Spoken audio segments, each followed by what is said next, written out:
Chegamos num momento importante do curso.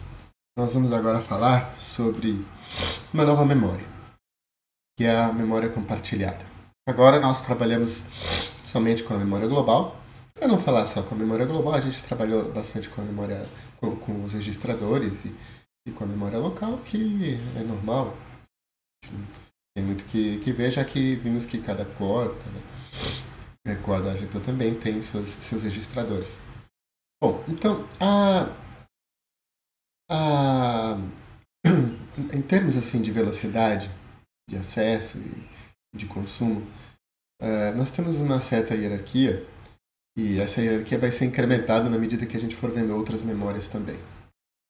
A memória mais rápida é a memória local, é aquela memória, os próprios registradores ou grupos de registradores, por exemplo, e ela é uma memória muito imediata, 1 ou 2 ciclos de máquina são suficientes para acessar essa informação. Essa memória local, então ela reside nos registradores. O escopo dela, ou seja, é a thread. Quem pode ver aqueles dados? Somente aquela thread. A variável i, que eu criei numa determinada thread, por exemplo, o inteiro i, que é o índice daquela thread, por exemplo, ela é individual para cada thread. Cada thread tem o seu i separado um do outro e uma thread não consegue enxergar a variável registradora da outra thread. O escopo dessa variável local, assim como os registradores, é individual para cada thread. E quando uma thread desaparece, o lifetime, assim, o tempo de vida daquele dado na memória é o da thread. A thread acabou aquela informação é liberada. Até porque vai vir uma outra thread de outro warp ocupar aquele mesmo core na sequência. Então aquela outra thread vai querer usar outras coisas ali e a gente libera e nunca mais tem acesso àquilo lá. Né? Depois dessa memória, nós vamos ter uma segunda memória muito eficiente, muito rápida, que é a memória compartilhada. A memória compartilhada tem esse nome até porque é uma memória que pode ser compartilhada entre todas as threads do mesmo bloco. Então, o escopo, a visibilidade da memória compartilhada é o bloco. Todos os threads que residem no mesmo bloco podem ler, escrever, consultar à vontade aqueles dados na memória compartilhada. Agora, 2 blocos diferentes vão ter 2 espaços de memória compartilhada separados. E uma memória compartilhada não vai poder ser acessada por blocos que residem em outro local, em outro bloco. Então, por isso nós dizemos que o escopo, assim, quem pode ler e escrever numa memória compartilhada são todas as threads que residem no mesmo bloco. Quando um bloco terminar, aquela memória compartilhada vai ser zerada. Para quê? Para que o próximo bloco que entrar naquele SM, e que vai consumir os mesmos recursos, mas agora como um outro índice de bloco, use para o que ela precisa, para como ela está mandando usar. Então, o tempo de vida de uma memória compartilhada é o tempo de vida do bloco. Quando o bloco termina, ou seja, quando todas as threads de um determinado bloco terminarem de serem executadas, aquela memória compartilhada é liberada para que outro bloco que vai vir, que a gente não sabe qual, entre e vai entrar naquele SM, use de forma diferente aquela memória compartilhada. Né? Finalmente, nós temos a memória, e a memória compartilhada é muito rápida. Ela é quase o tempo de acesso ao registrador. Temos algumas limitações, porque podem haver concorrências, já que todas as threads estão lendo do mesmo espaço, né, podemos eventualmente ter alguma série de concorrência de informações, e muita gente que está querendo pegar muitos dados, vamos ter algum tipo de fila aí sendo criada e tal. Mas é uma memória em chip, e ela está dentro do próprio SM, então não temos a latência, né, que o trânsito de barramentos eventualmente possam trazer.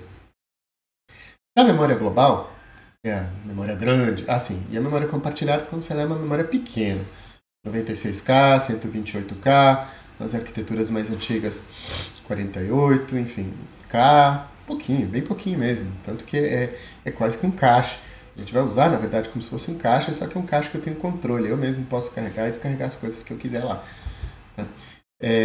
Mas é pequena e, obviamente, não tenho como descarregar o caminhão de problemas que está na memória global todo lá para a memória compartilhada. A memória global é a memória principal da GPU. É aquela memória grande, a memória RAM da GPU. E ela é acessada por todo o grid. Todos os blocos, qualquer bloco, a qualquer hora, podem acessar aqueles dados. Qualquer thread de qualquer bloco vai ter acesso àqueles dados. E aqueles dados vão ser persistentes, eles vão viver até o final da aplicação. Não sei que eu mude, né, claro, mas aqueles dados permanecem lá até a aplicação inteira da GPU acabar. Inclusive, eu é que tenho que liberar lá através do CUDA Free. Então, digamos assim, é uma memória que persiste durante todo o tempo de execução, qualquer thread pode acessar, só que temos uma penalização. Ela não pode ser usada assim adoidado, porque ela é uma memória muito lenta.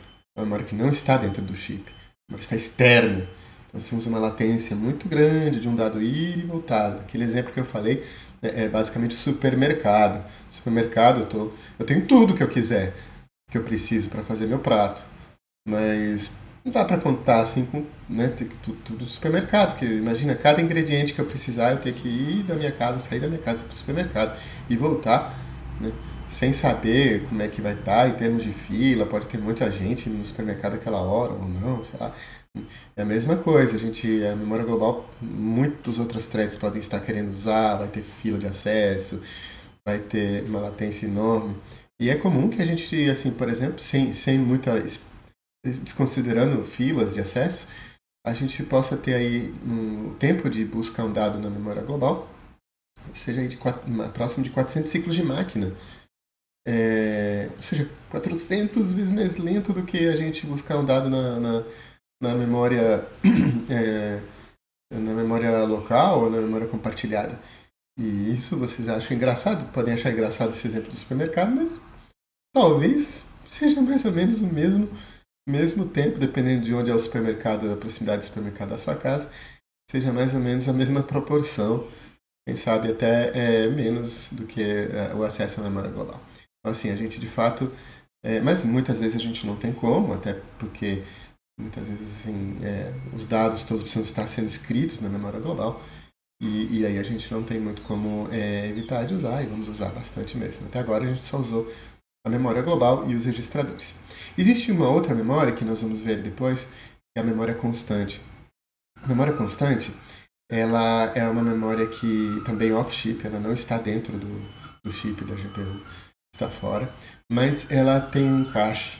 E quando a gente faz uma leitura de um dado em constante, aquela leitura ela vai ser bufferizada no cache, que depois vai ser rapidamente buscado pelas threads se a gente estiver usando os mesmos dados.